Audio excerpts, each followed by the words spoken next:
Good morning, Seattle. Rafael Soldi here. I use he, him pronouns.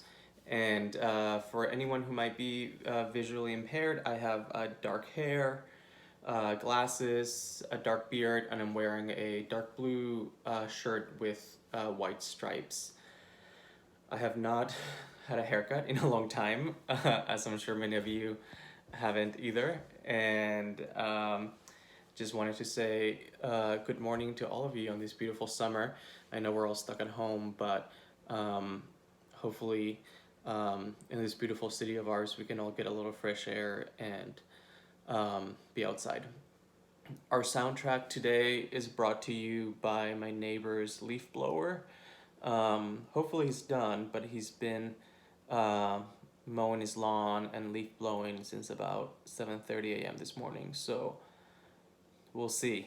Um, I wanted to share a few things with you that I've been up to during quarantine. I'm sure, like many other artists, I felt very. Um, I did not really feel very inspired to make a lot of work during this quarantine. I felt a lot of pressure, I think, from the outside, from people who were saying that it was up to artists to kind of keep us entertained and keep us um, inspired. And I just felt like that was a bit of a unfair burden on people, on a whole group of people who may want to just kind of shut down as well and take some time to process. I myself definitely did not feel like making any work at the very beginning, at least. I just wanted to kind of curl up in a ball and keep away from the streets. But certainly, I had a lot of time to think, and in the last couple of months, I have been able to resume some normalcy and been able to make some work. One thing I wanted to share, which is not really new work, but a project that I took on during this time, is this little book called Caragamonton. And it's a little 10-page self-published book um, in a small edition of 40. And I worked with a few people on this.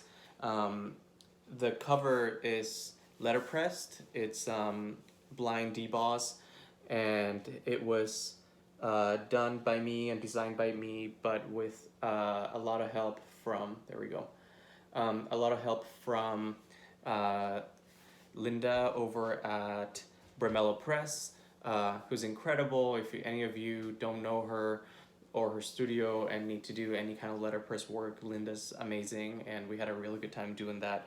And then the inside of the book is printed in riso, so the risographs, just one color, black and white, and these were done by Cold Cube Press, by Aiden Fitzgerald over at Cold Cube Press. So they were super helpful in getting this done, and it was a fun project to do, and was able to just make a little income also from selling these. But Caragamonton is a body of work that I worked on last year. I'm still working on, um, and it touches on memories of my youth growing up in Lima, Peru, which is where I was raised, and going to an all boys Catholic school as a queer kid, and learning to navigate intimacy and learning to navigate sort of desire with other men while being a young teenage kid in school, surrounded by other men, and how Latin American society specifically really um, sort of challenges men to seek intimacy through violence. Um, the only reason we're allowed to touch one another or to have any kind of intimate touch or even just gentle touch is through, if you're fighting or if you're playing sports or anything that kind of defines you very clearly as a man, and then only backed up by those actions are you allowed to kind of touch one another or be gentle with one another. And to me, as a young kid, um, there was a lot of very rough physical play in the playground, and hazing and bullying, and these were my only points of access to that kind of intimacy or touch, or to access my own desire for men. So what I did is there was a game when I was a kid called Caragamonton, which means, it's a Spanish word in the Peruvian vernacular, and it means the harassment of one by many. And that was the name of this game, and it meant, the way it worked is, you would find a kid, usually the queer kid or the skinny kid or whatever, and then they would be wrestled to the ground, and then all your peers would run and jump on top of you like a big pig pile until you were at the bottom, unable to breathe. And I started to experience those games and that hazing as both something that was terrifying and that was explicitly created for my own oppression, but also my only access to this kind of closeness and bodily intimacy with other men. So I began to find videos online that Peruvian kids were posting on YouTube and different platforms playing these games, and I was really struck by how, maybe out of context, someone may not be aware of whether this is something very nefarious or something that maybe looks like torture, or whether it's just play or child's play. These are children. And I began to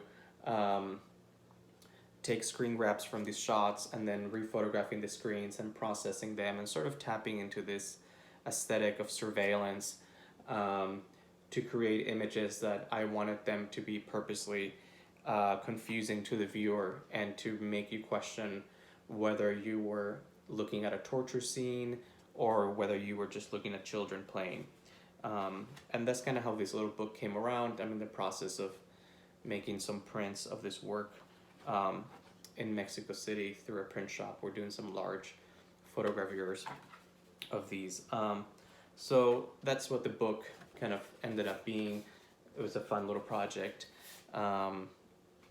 And thanks for letting me share that with you. I'll just share a couple of other things quickly that I've been looking at and reading. I really like to read, but I'm a slow reader. English is my second language, so I'm not that fast, but I'm always reading more than one thing. I'm kind of an impatient person, and I have different moods depending on what I want to read, so I always have 3 or 4 things going on at the same time. On my nightstand, I just finished the Monday Journal. I think that's it.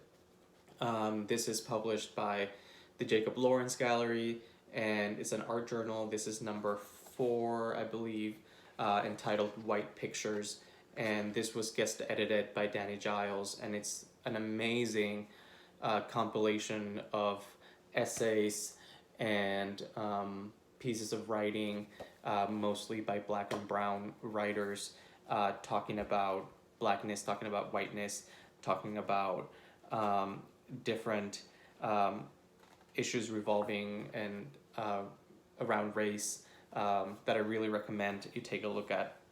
I'm on my very, very last essay, which looks really exciting.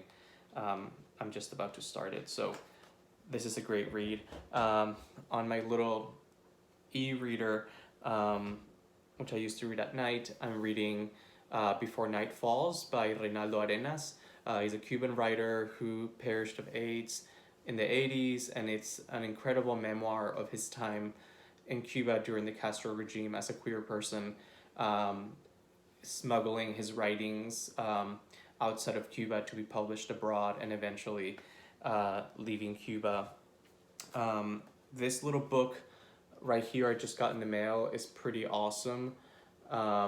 This was, it's called Untitled 2019, and this was published by a really amazing studio that I love called Work Play, and they are a husband and wife team based out of St. Louis, and they do amazing work.